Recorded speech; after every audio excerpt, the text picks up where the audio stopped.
दोस्तों पवन सिंह और ज्योति सिंह का अंतिम डेट ये समझिए 21 तारीख को है मिलने का। और इसके बाद पवन सिंह अपने काम पर और ज्योति सिंह अपने काम पर बिजी हो जाएंगे और हम लोग को भी न्यूज़ बनाने का मौका नहीं मिलेगा।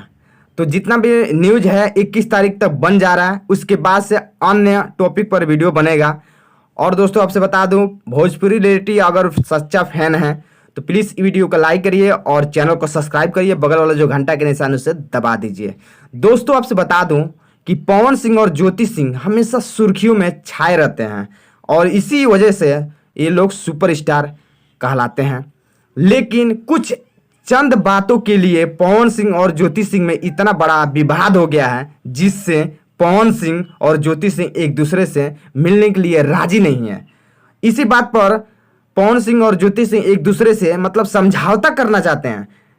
किस मैटर में? तलाक के मैटर में। लेकिन ये लोग का जो अंदर से दिल का फीलिंग है ना, वो मतलब इन लोग का ये कह रहा है कि समझौता ना करके डायरेक्ट तलाक ले लें।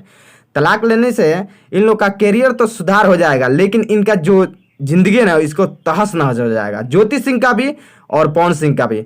आप लोग सोचते होंगे कि पवन सिंह बड़े सुपरस्टार हैं तो इनको कुछ नहीं बिगड़ेगा। हालांकि दोस्तों आपसे बता दूं, जेंट्स भी कितने भी खराब लेडीज होती हैं ना, लेकिन जेंट्स को हमेशा याद आती हैं। ज्योति सिंह पवन सिंह को हमेशा याद आएंगे और पवन सिंह को ज्योति सिंह हमेशा मिस करेंगे।